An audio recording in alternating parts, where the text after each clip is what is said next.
Si pregunta la próxima, el alumno es molesto.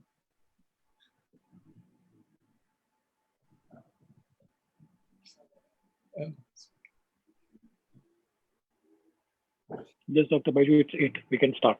Yeah.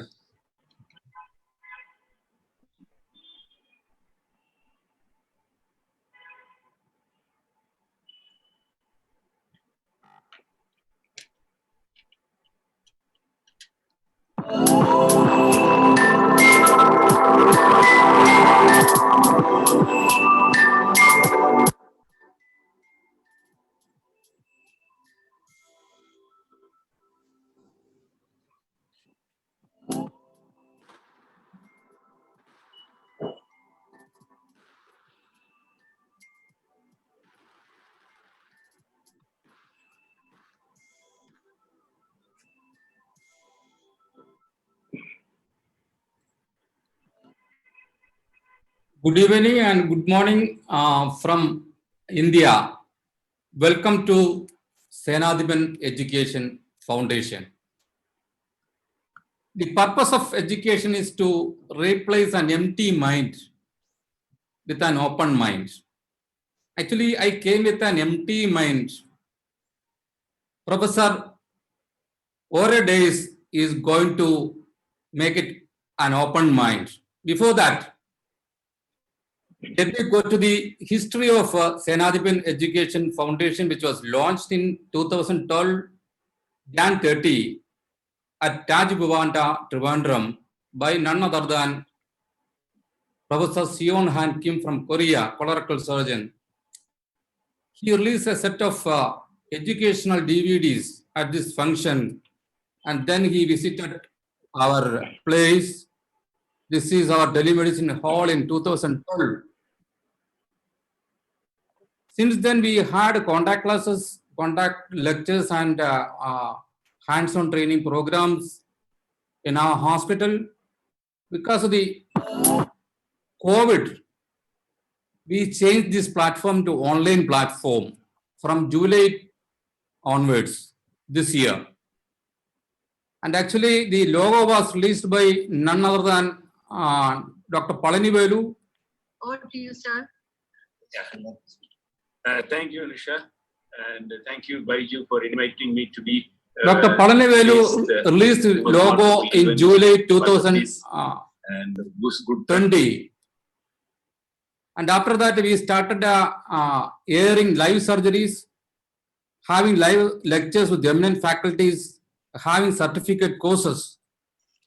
We have got a very good global acceptance. The last webinar, we had 790 participants across the globe. And we have one Facebook group, which is having more than 600 participants, and 2 WhatsApp groups of 256 each. And today we have 2 eminent people and the inventor of eTEP, Professor DAES is there, and Dr. Jignesh Gandhi is going to moderate this session. A few words about Professor DAES. He is the governor of American College of Surgeons.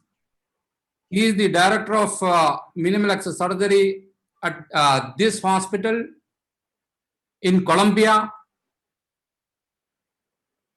And he is known as the inventor of eTEP. He is known for his contribution to the approaches in AWR. He revisited and redefined the extraperitoneal space. We are really honored to have you, sir, in this platform. Thank you for accepting our invitation and welcome to this platform. And if you check his credentials, we can see that lot of publications are there. And if you see the publications, you can see that the publication, he started publishing papers from 1999 onwards. That too, again, as inguinal hernia area only, 1999. And still he is publishing papers. You can see that the 2020 itself, there are 3 publications. In the COVID era also he is publishing papers. He is a researcher, a good inventor of new techniques. I'm not going to the details because Jignesh has something to say about him. He is a well-known figure in the international arena of AWR and bariatric surgery. To moderate, we have the young enthusiastic surgeon from KEM Hospital, Mumbai, Dr. Jignesh Gandhi. He is committed to teaching. I have seen him teaching his students in cadaver and otherwise, and he is very much committed to teaching his students. Actually, he is seen as a star in IHC Delhi last year. He is known as a champion in AWR. And a lot of international faculties have agreed to join this platform today. Dr. Danny Rosen has already joined. He is from Israel. Professor Jan Kukleta is going to join from Switzerland. Johan from France. Brian Jacob from New York. Gustav from Brazil. David Lore already joined from California. Yuri Noisky is going to join from Columbia University. Dr. Barbara has already joined. Victor Radu has already joined. Lot of eminent people are there now in the online. Next week, we are going to have a very eminent person, Dr. Shailesh Pundambekar. It's a entirely different topic, uterine transplant. He is the first surgeon to do uterine transplant in India, probably second surgeon in the world. Few instructions today. Zoom participants, all participants are requested to mute their mic on entry. If possible, kindly acknowledge by name your device by yours. Participants logging from outside India are requested to reveal their identity in the chat box. Raise your hand if you want to intervene between the talk. Everybody will be given permission to unmute their mic and speak if they have any doubt or how to discuss. If you are on a portable device, please mute your audio and hide your video. And while Professor Jorge is giving talk, please hide your video so that the clarity of the presentation will be more if you hide your videos. And if you want to contact us, 3 emails are given: senadiman@gmail.com, ohedays@gmail.com, jigneshkem@gmail.com. Over to Dr. Jignesh.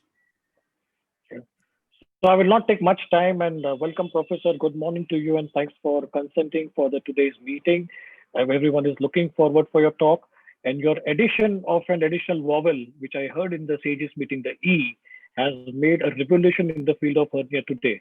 So the floor is all yours, Professor. If you can just share your screen and we can start with your lecture. Thank you.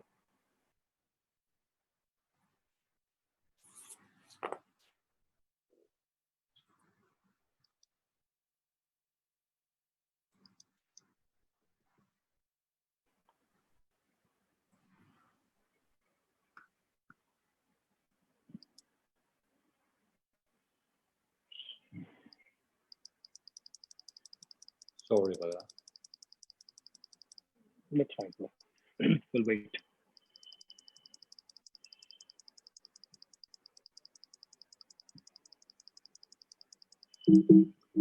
Well, thank you very much, Jignesh Gandhi, for this kind invitation. I'm happy to be here. And I want to thank you also to the Senatipan Foundation for the opportunity to share this knowledge with all of you today. These are my disclosures. The extraperitoneal space extends from the peritoneum to the investing fascia of muscles in the anterior, lateral, and posterior, and in the pelvic walls, thereby surrounding the peritoneal cavity. The anterior and lateral aspects of this space is very small, but here is where takes place the extraperitoneal repair of ventral hernias. We usually have resort to the open approach through the cavity to repair the hernias, or transperitoneally to repair the hernias from below. It is amazing, it is fantastic that we can repair hernias in the same space where they occur. That's the extraperitoneal space. What are the general advantages of working in the extraperitoneal space? Well, there are, in theory, a decreased risk of bowel injury, less need for bowel retraction, and as a consequence, less postoperative ileus. There is less potential for adhesion formation and its consequences, and less adverse hemodynamic effects when compared with the intraperitoneal approach. But there are disadvantages. A steep learning curve, and that requires a proper training. Orientation in this space is difficult. Pneumoperitoneum may compromise the space. Prior extraperitoneal surgery may contraindicate the procedure. And the creation of a large potential space give the opportunity for complications like hematomas and seromas to develop. There are three ways to access the extraperitoneal space: the open one, the hybrid, and the best example of a hybrid approach is the E-Milus technique described by Rainpool, and the totally endoscopic approach that is the main topic of this presentation. Here's the history of the totally endoscopic extraperitoneal approach for the repair of our surgery. It was first described by Bartel in 1969. Wickham and Miller described the use of CO2 in 1993, facilitating the procedure. Gore introduced the balloons for retroperitoneal dissection, and then Hirsch introduced the balloon for extraperitoneal dissection for hernias. Until this time, most of the procedures were gynecologic or urologic procedures. But then TEP popularized around 1994, precisely with the introduction of the balloon by Hirsch. Others like Miseres in 2002 described a totally extraperitoneal approach for really small midline hernias without closing the defect and with really little consequence. It was not, the technique was not embraced nor popularized, but he has merit because he was ahead of his time, no doubt. And then we described the eTEP approach in 2009. Well, when I moved to start my practice in Barranquilla, a city with a port and seaport on the north coast of Colombia in the late 80s, we foresaw the revolution of the minimal invasive approach, that as many surgeons around the world, but without lack of evidence, it was impossible to sell this technique to the most glamorous institutions in the city. So we had to move to a small clinic. It's called Clínica Bautista in Barranquilla, where a formidable surgeon, missionary, and friend, Dr. Robert Edwards, really embraced our project. And then we started our practice of the minimally invasive approach. Soon after, we were disappointed with the open inguinal hernia repair and encouraged by Ed Felix, who at the time was fighting the establishment at the clinical meetings of the American College of Surgeons with his convincing arguments, and his baseball cap always wore backwards as a sign of rebellion against the establishment. We really crossed the bridge to minimal invasive inguinal hernia repair without ever looking back. Then the TEP technique has already been described in both sides of the Atlantic by Kernan, Fersley, and Duluc. So we descended upon Memphis, where a Southern gentleman, Dr. Guy Beller, was teaching one of the most popular courses on TEP in the world. The technique Dr. Beller has taught since, and we taught in many courses, has remained unaltered for over 25 years. And to our disappointment, it has very low implementation rate. But we still thought that the TEP technique was the closest to ideal. And one day in 2009, looking for ways to improve the surgical space to facilitate the technique, we came up with the concept of the eTEP technique.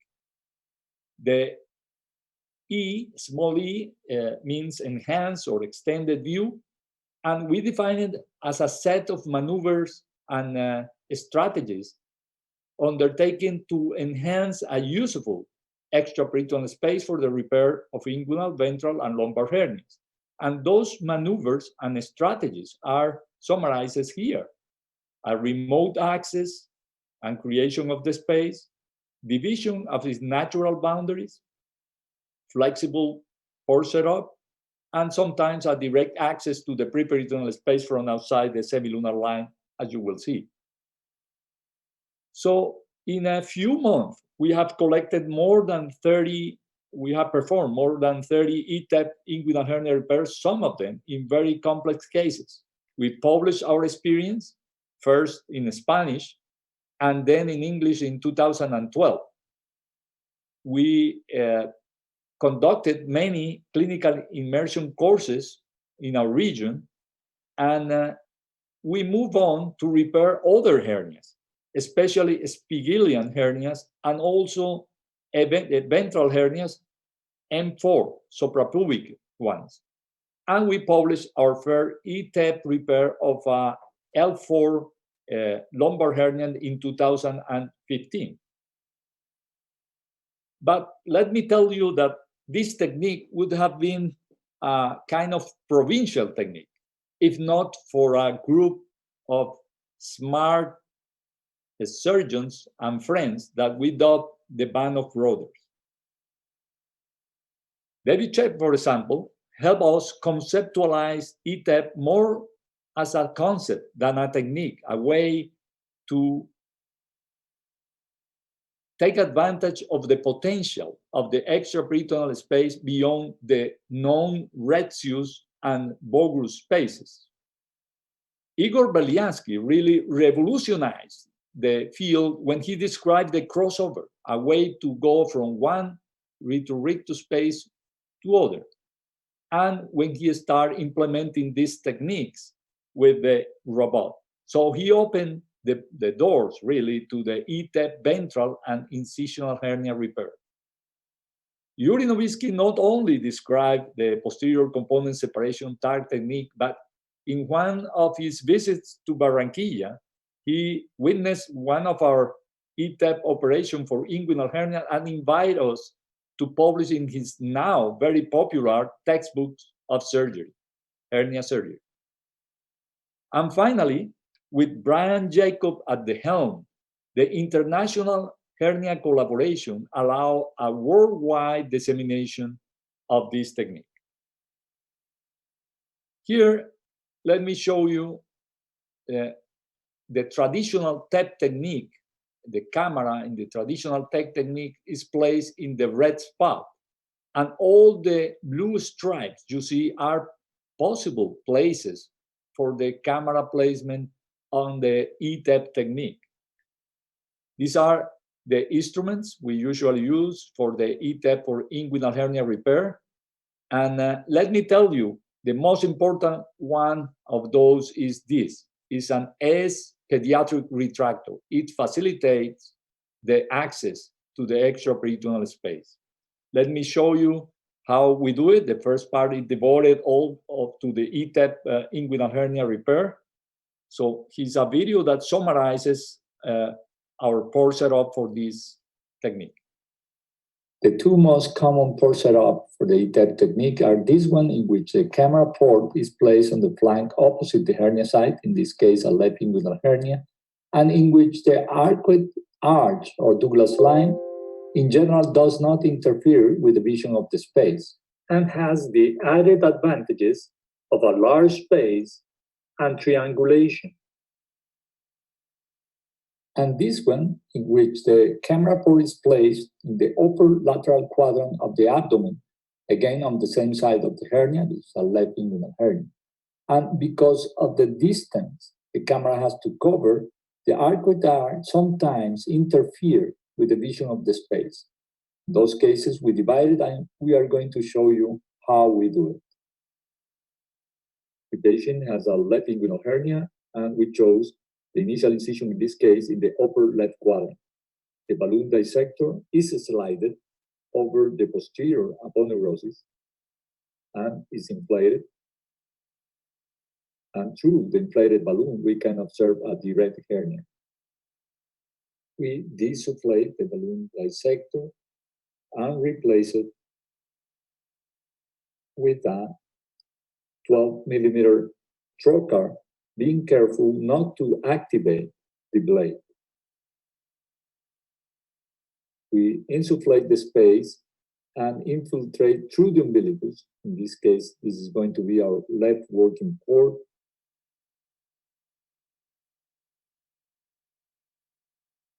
Then we make a 5 millimeter incision inside the umbilicus and introduce the trocar, keeping the same angle as in the needle. Through this left working port, we use a dissector to prepare the area for placement of the right working port, as you can see here. And under vision, we place this 5 millimeter trocar in the right lower quadrant. This is the port distribution. Surgeon and camera operator are on the same side, opposite the hernia side, with good ergonomics.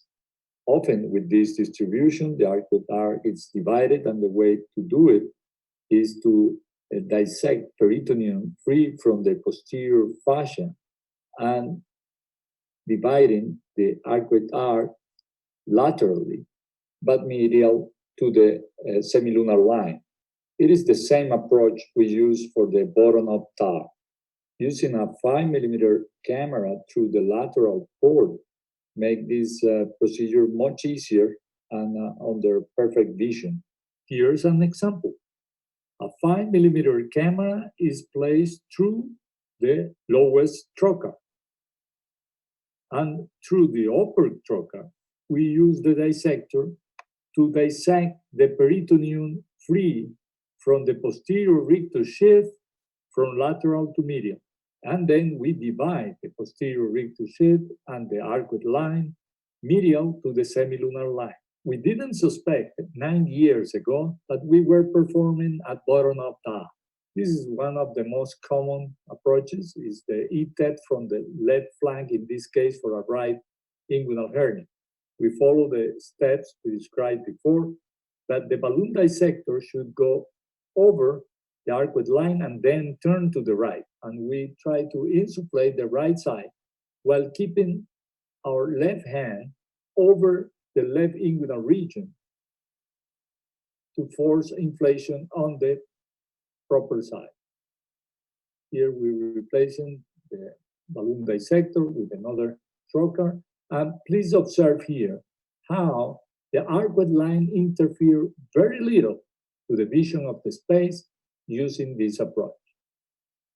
Here we're trying to put first the umbilical port without success. So we dissect the place of the left working port on the left flank, and we introduce that port first. That will help us to dissect the umbilical area and to divide a little the posterior rictus sheath at this level to facilitate placement of the umbilical port under vision. There are numerous other options to place the working port. The port setup for a bilateral hernia is exactly the same we just described coming from the flank, with addition of a 5mm port on the opposite flank to facilitate the repair of the contralateral hernia. Working ports are placed high to avoid interference with mesh plate. Here are some of the pitfalls and pearls of each of these steps. On the creation of the space, angling the table at the costal margin facilitates introduction of the balloon dissector. The skin incision should be far or a little bit far from midline and from the linea semilunaris. And the skin incision and the incision over the anterior aponeurosis should be in the same axis. This facilitates placement in the balloon in the proper plane. Avoid placing and inflating the balloon under the symphysis pubis, because that could create bleeding and damage to the bladder. Many of these maneuvers create an inadvertent turn, accidental turn of the peritoneal, and with a consequence, pneumoperitoneal. But this is not important in the eTEP approach, as long as you have made a wide dissection of the space and no air escapes from the extraperitoneal space, which is usually through the ports. So you have to ensure that the ports are really tightened or airtight. Inadvertent perforation into the peritoneal cavity can be successfully addressed. If this perforation occurs near the skin incision, you just have to expose that rent with the S retractor, grasp the inferior border, and slide the balloon over it to get the proper path. If the rent is far from the skin incision, you have to pull out and start again, more medial or more lateral to the initial path. In most cases, you will regain the extraperitoneal space. About the port placement, working ports are always placed under vision with the help of irrigation by a syringe and needle. For bilateral hernias in which a previous midline laparotomy creates de facto two distinct preperitoneal spaces, you can approach each one individually with a single incision in the epigastrium or with two incisions in each space. Consider always intraperitoneal laparoscopic evaluation, or what we have called a lap PEEP, at the beginning of the procedure, just to confirm the presence of a hernia, or if it's bilateral, or to help in reducing an incarcerated hernia. And at the end of the procedure, wherever you think you have violated the peritoneum with your trocar introduction. And finally, pitfalls on the division of the arcuate line. When necessary, a small division of this line provides ample space. Watching scissors through the transparent posterior fascia extends on the or give you an advice or the stance of the division, and if you can see it through the transparent fascia, probably the peritoneum is not there, and you avoid really a pneumoperitoneum. As we have shown, placing a 5mm camera through one of the lowest trocars make this technique under vision, which is much easier to do. And as I said before, in case that a pneumoperitoneum ensues, and that is often with this technique, and especially with this maneuver, probably it doesn't interfere with the completion of the procedure as long as you have made a wide dissection and your trocar are airtight. Because otherwise you will see an oscillating movement of the peritoneum which happens when air escapes from the extraperitoneal space and is replaced by waves by the insufflator pump.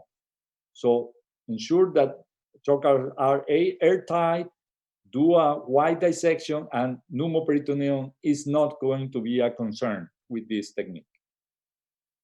What are the salient features of the eTEP technique?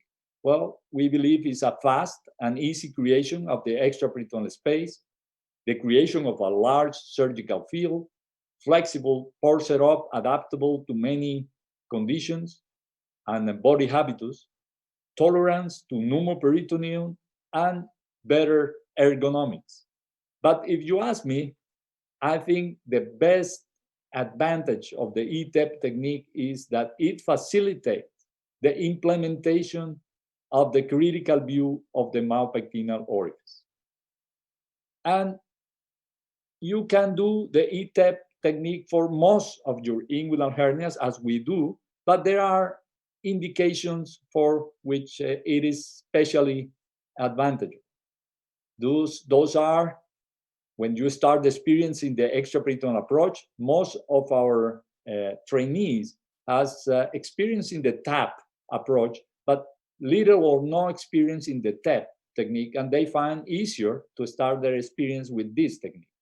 When the distance between the umbilicus and the pubic tubercle is short, as happened in Latin America and India, when the patient has previous pelvic surgeries, in complex cases, for example, large inguinoscrotal, sliding, or incarcerated hernias, in the obese or post-bariatric patient in which you can avoid the panniculus. There is no other way to avoid the panniculus. If you do an open or a classic TEP or TAP, you're going to go through the panniculus. But if you do a subcostal incision in the eTEP technique, probably you are above it, facilitating the procedure. And also is the way to implement the robotic extraperitoneal approach for those who want to do that for inguinal hernia repair. Placement. One of the main advantages of the eTEP approach is to facilitate the steps of the critical view of the mouth-pectineal orifice. This is especially evident during performance of step 5. This is a large inguinoscrotal hernia. The sac is traction medially, while the elements of the core are dissected free laterally. This is a very deep inguinoscrotal sac.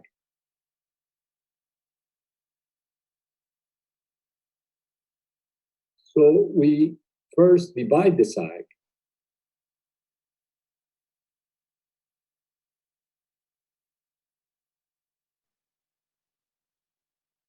And continue separation of the sac from the elements of the core, cephala.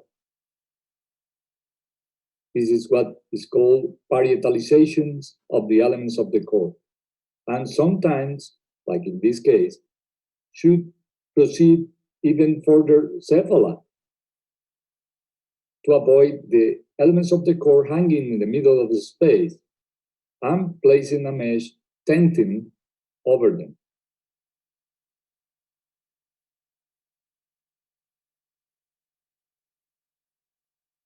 Here we completed step 5.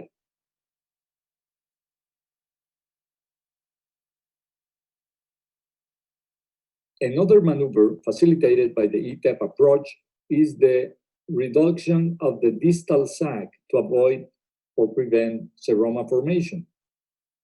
We reduce the distal sac by traction the lateral aspect until the pneumoscrotum disappears, and then we fix it high and lateral into the posterior inguinal wall.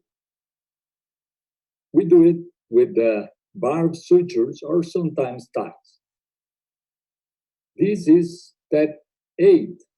Any mechanical fixation of mesh, or in this case, a distal sac, should be undertaken above an imaginary line between the anterior superior iliac spines.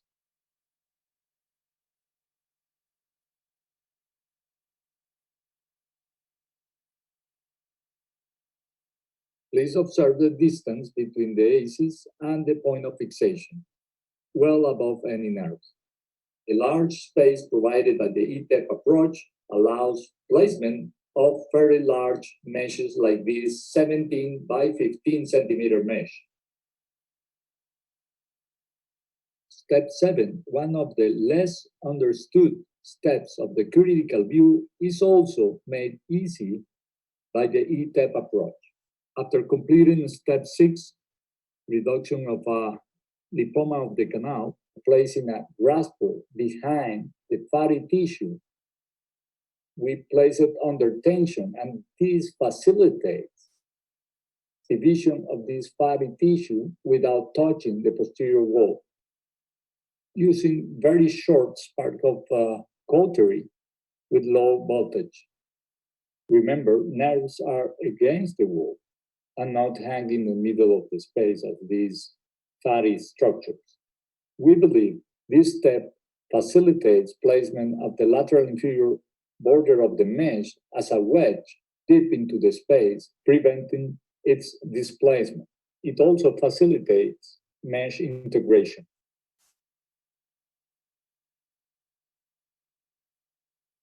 This is the critical view of the malpectineal orifice as observed during the eTEP approach.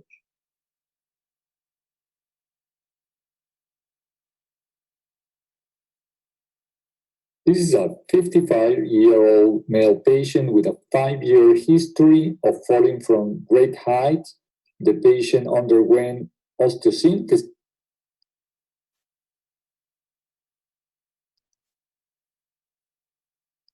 placement. One of the main advantages placement. One of the main, to a male patient with a very, let me go one back because I want to show you this one. And you have to be very careful when you repair Spigelian hernias. They are not self-evident as they are in the TAP procedure. In the eTEP, you have to identify the arcuate line, to dissect the peritoneum from lateral to medial under it, in order to identify and repair an Spigelian hernia, and also to prepare the space for mesh placement in case you require. Here we are dividing the arcuate line and explained before. And this is the way to identify these Spigelian hernias. This small defect, but sometimes they are bigger and require well mesh coverage. To a male patient with a very large inguinal hernia on the right, a small one on the left. After reducing the hernia content, let me accentuate on the proper setup for this eTEP approach. Initial incision is around 7 centimeter lateral and 3 to 4 centimeter above the umbilicus. Dissection proceeded, and we slid the balloon dissector over the posterior sheath as described before.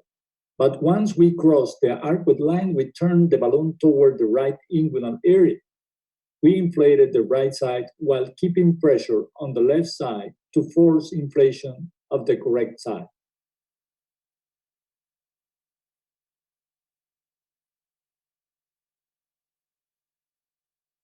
Through the inflated balloon, we can observe a large direct inguinal hernia. We then deflated the space and replaced the balloon dissector with a blunt tip trocar. As often happens, we try and fail to visualize the needle and irrigation through the umbilicus. We decided to place the left working port first, high in the left lower quadrant. And of course, under vision, we place this port first.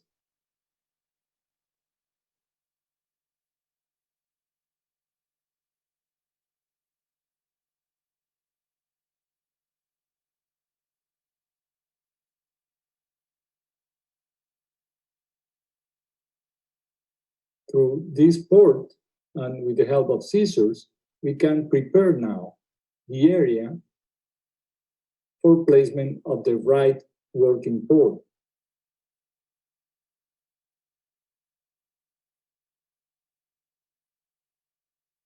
Now the veil and irrigation is visible, and we can place this port safely under vision.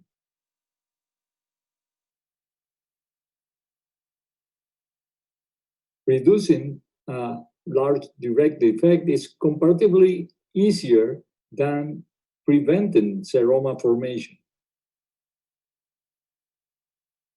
And this case highlights precisely how to prevent seroma formation in these cases. We continue with the steps.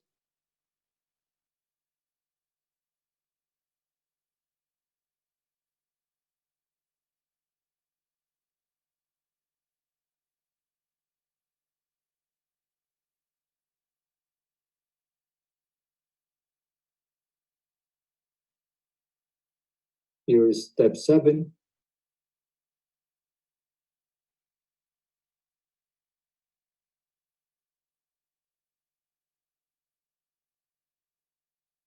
We advise adding a 5mm port on the opposite flank to expedite the repair of the contralateral hernia. After completing the steps on both sides, we obtain the critical view of the malpactinial orifice. To prevent seroma formation of this very large right direct hernia, we reduce the lax transversalis fascia and fix it high and lateral onto the posterior inguinal wall. Fixing this very large lax transversalis fascia to Cooper's ligament, in our view, precludes adequate integration of the mesh and predisposed to mesh eventration. We underwent this fixation using barred sutures, and we pull enough lax transversalis fascia until the pneumoscrotum disappears. That's our measure. We made sure we enforce step 8, and fixation takes place at least 2 centimeters above the inter-ACES line.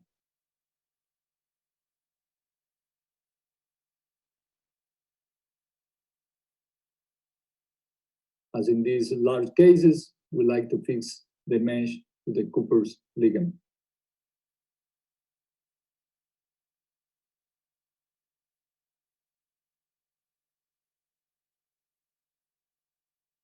A final view with both meshes in place. There are common misconceptions about the eTEP approach that I would like to address today, especially for the repair of inguinal hernias. One of them is that it is indicated for the very specific hernias. No, we usually do for most hernias. It needs crossover? No, it doesn't. Most of the cases does not need crossover. Crossover is only reserved for those giant inguinoscrotal hernias with loss of domain, as Igor Belyatsky has shown. That the division of arcuate line is inherent to this technique? No, it is not. As you observed in the previous videos, if you go from opposite the hernia side, you don't need most of the time to divide the arcuate line. That only 2 port setups are possible, the one I just showed you? No, there are many other port setups. Probably you don't use them as often, but there are other ways to set the ports, and that's the beauty of the eTEP. And that it is for all inguinal hernias? No, it is not. Patients with reduced physiologic reserve probably are better suited for an open repair under local anesthesia. Previous meshes in the extraperitoneal space are not a good indication for this technique. you can address them by an open or probably a robotic tap procedure. That young females, for example, concerned with cosmesis, for us, are better suited for a TEP technique because it hides most of the incisions. As long as your current minimal invasive techniques allows you to establish the critical view of the mouth penile orifice and repair most of your inguinal cases, you don't need to change it. However, learning the eTEP access for inguinal hernia repair will open up for you a new world of surgical opportunities for the repair not only of inguinal, but incisional, ventral, and other extraperitoneal procedures. Let's go to the second part of this presentation, which is the eTEP repair for ventral and incisional hernias.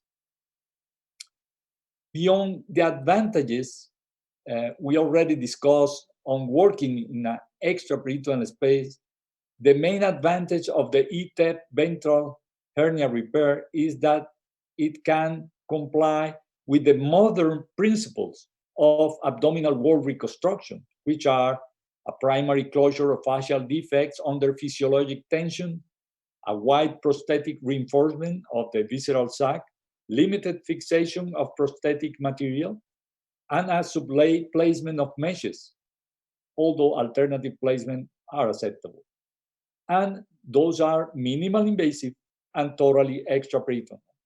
For those interested, there is an article that we co-author with Dana Tellem, the principal approach of ventral hernia repair, that is available to you if you want. What are the technical steps of the eTEP ventral hernia repair? First is marking of relevant anatomy.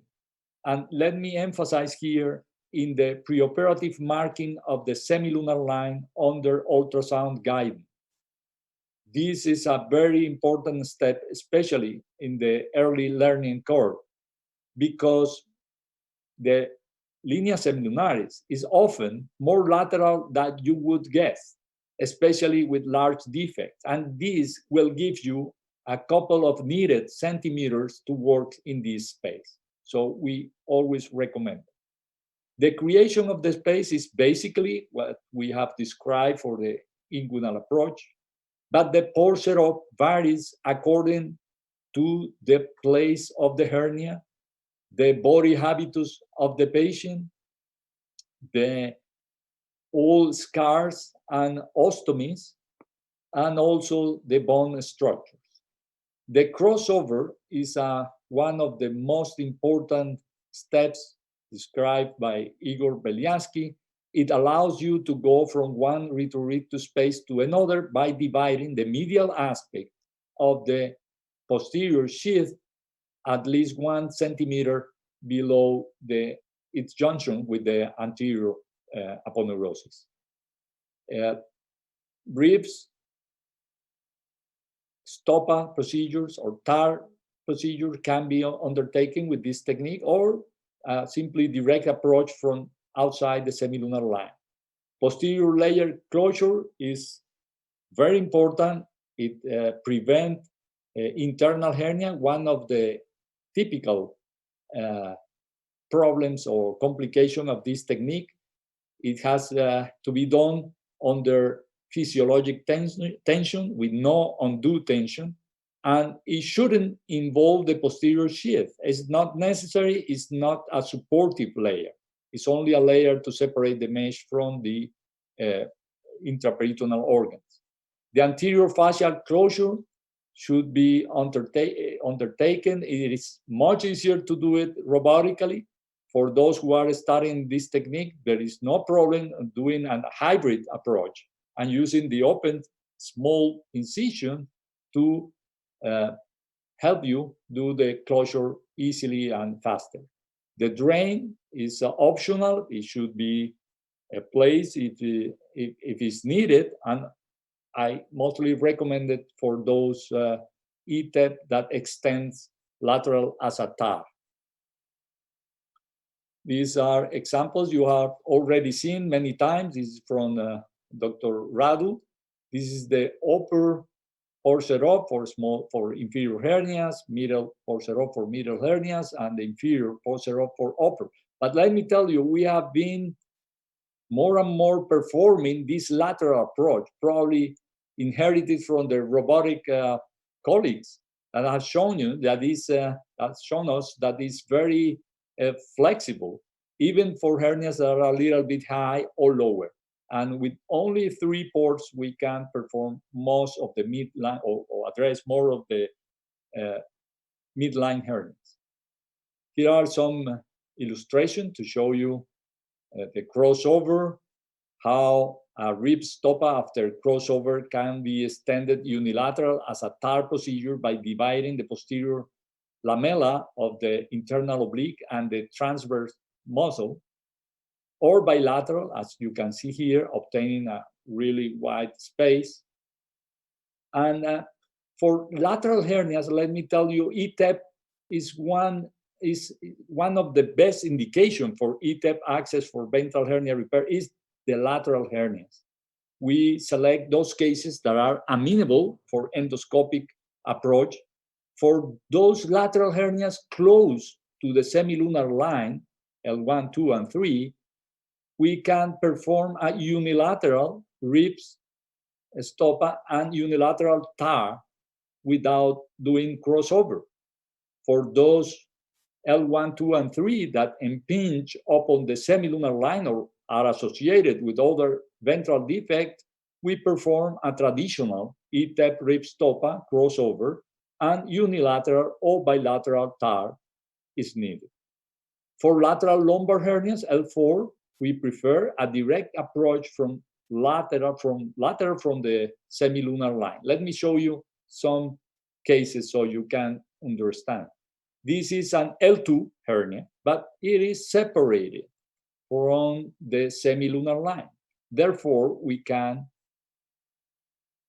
create this retromuscular space and then go laterally as a TAR, as shown here.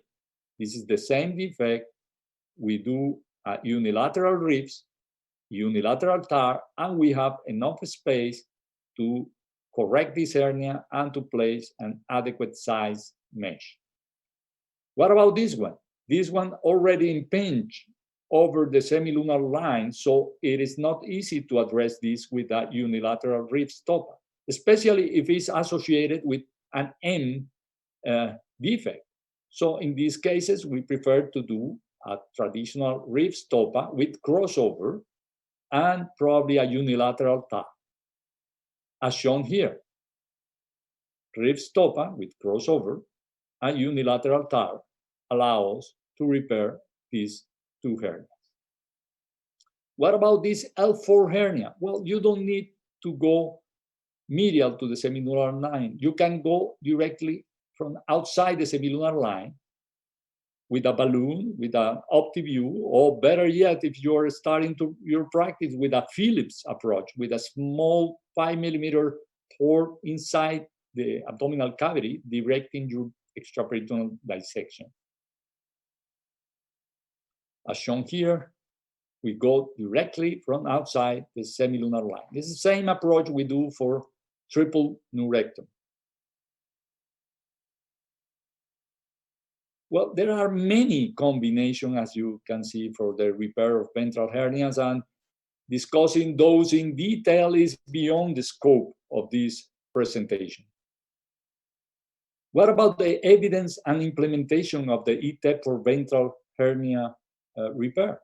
Well, this was the first multi-center, multinational study on the eTEP led by Beliansky.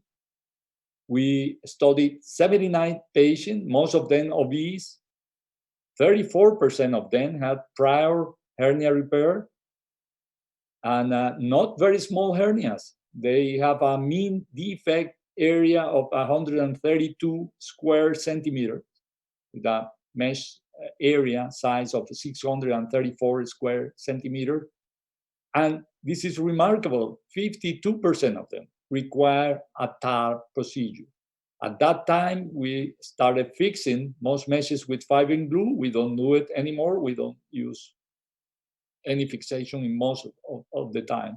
And as you can guess, the surgical time was too long. It has been reduced day by day, but at the beginning, it was really long. And as you can see here, the complications were negligible. The 30-day readmission was null, and the hernia recurrence was 0. Well, that has changed a lot, as you can imagine. As time runs now, we detect some inherent complication of this approach, and of course, recurrences have appeared. But it's really striking the improvement in the quality of lives of these patients, especially concerning pain and limitation of movement. But it is reproducible. Let me tell you that I was awash to see that in a short span of time of only 2 years, there are more than 20 articles in the literature concerning the eTEP access approach for the repair of ventral hernias, coming from the United States, Chile, Brazil, Colombia, Spain, Romania, Poland, Australia, and of course, India. Many authors from India has contributed with this.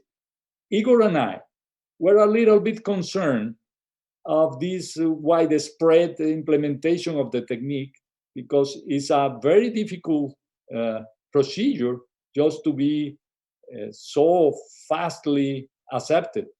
So, but watching Konrad Walliser teaching his residents the eTEP approach for ventral hernias and seeing them perform this procedure has assuaged some of our feelings. What is the path to training for the eTEP ventral and incisional hernia repair? Well, we don't know for sure, but we recommend a profound knowledge of the anatomy of the extraperitoneal space, especially the natural boundaries and the neurovascular structures. It is a prerequisite for a safe performance of procedures in this space.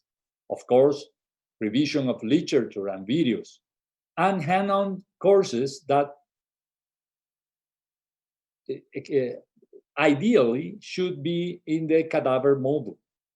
The presence of mentor is really important, and I would say robotic training. This technique is facilitated for the best laparoscopic tower there is, that is the robot, especially for dissection into the space and for suturing.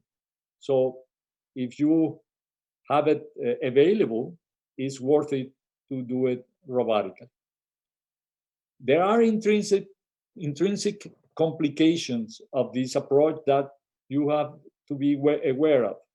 The internal hernias from posterior fascia breakdown are not so frequent, but they appear and sometimes can be problematic because it can produce necrosis of the intestine. Hernias of the linea alba that also are technical problems that occur when the crossover is not done properly. And of course, large hematomas, because this is a large space that is easily filled with fluids, like this one. There are unfinished tasks. Those are what is the proper training path for the eTEP access in these cases. We have to refine the indication. It is a 3 centimeter or less umbilical hernia indication without diastasis. We don't know. For some, it is, but it has to be discussed.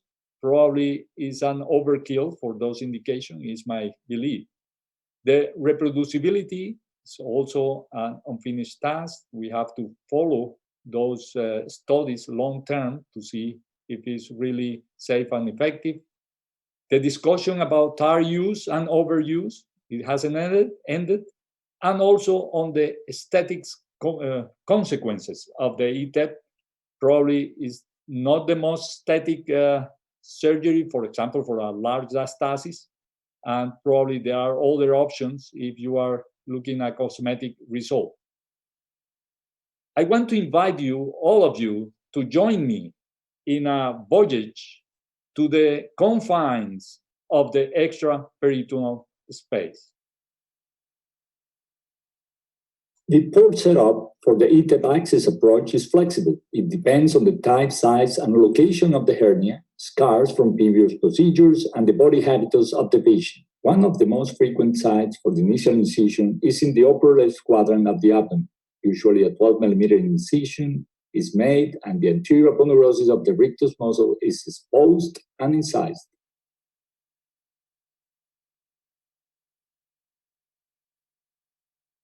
Blunt dissection is then carried downward using the index finger to pass through muscle and dissect the retrorectus space anterior to the posterior aponeurosis. A balloon dissector is introduced and directed caudally over the posterior aponeurosis. The balloon is extended to develop the space. Some prefer to use an OptiView and CO2 to develop the space without the use of balloon. At this point, you can see posterior fascia, the arcuate arch, and the left inguinal pre-peritoneal space. If needed, the surgical space can be enlarged by dividing the arcuate arch. For that purpose, a 5mm camera is introduced through the most distal trocar, and the peritoneum is dissected free from the posterior rectus sheath laterally. Then, the arcuate arch and the posterior fascia are divided cranially, medial to the semilunar line. It is very much the same maneuver as is performed from the bottom-up TAR procedure. The obtained view is an extended one on the left inguinal region. Both inguinal regions can now be dissected. The space that has been developed facilitates, for example, implementation of steps of the critical view of the malpectinal organs. We next pull back into the left retrorectus space to initiate the crossover described by Igor Beliansky by dividing the medial aspect of the left posterior sheath, crossing over the preperitoneal path, and then divided the medial aspect of the right posterior sheath and develop the right retrorectus space.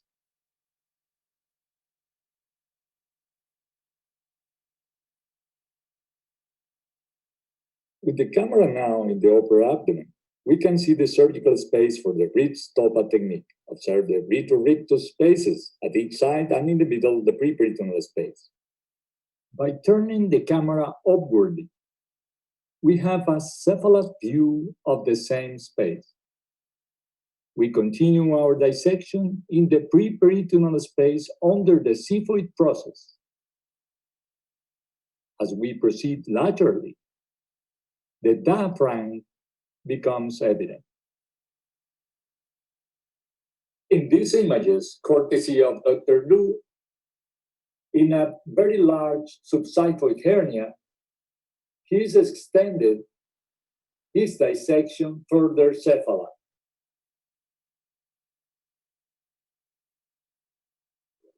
Here's the area where the fibers of the transversus abdominis muscle gives way to the diaphragmatic fibers. Dissection should proceed under the diaphragm.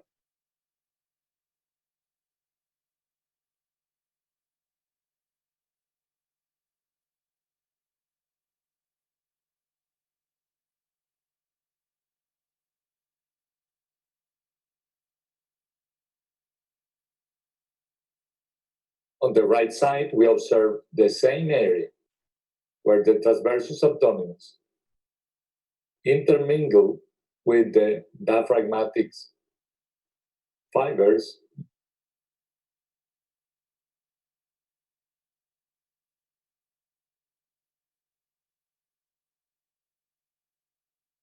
Dissection continues further cephalad under the xiphoid in a very delicate area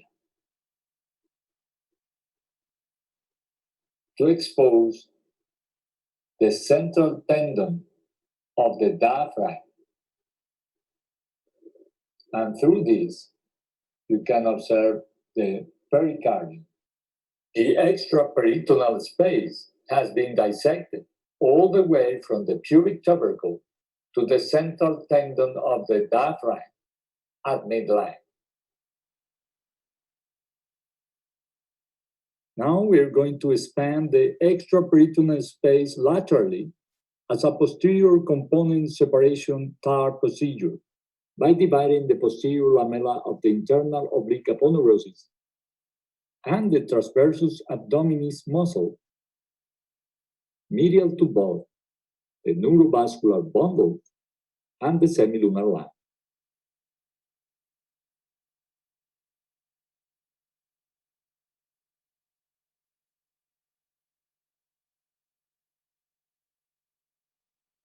Dissection proceeds even more laterally, with the patient progressively rotated into a lateral decubitus position.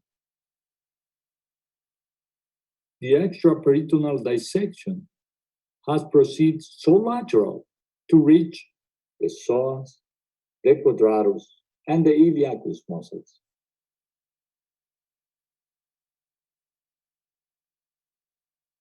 This illustration shows how both inguinal regions has been dissected and further extended on one side.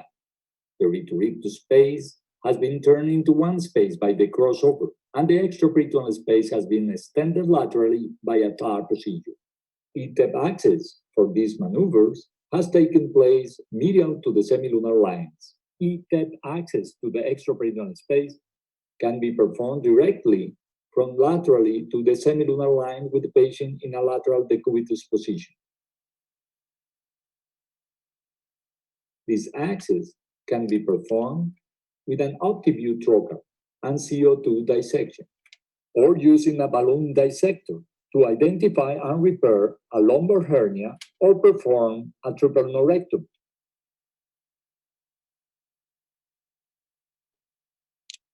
Thank you very much.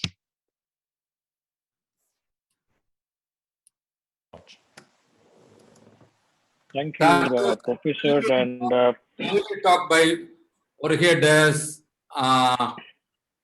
Lot of people from different parts of the world has joined. Dr. Palanivelu is there. Dr. Senthilnathan is there. Lot of stalwarts in the field is there. Before going to them, please, Dr. Jignesh, please. yes. So, Professor, wonderful talk. It has left all of us absolutely speechless. And it was almost like a full immersion course. You have taken a 360-degree in the entire extraperitoneal space today. And that was wonderful, absolutely wonderful. I take this honor to be moderating this session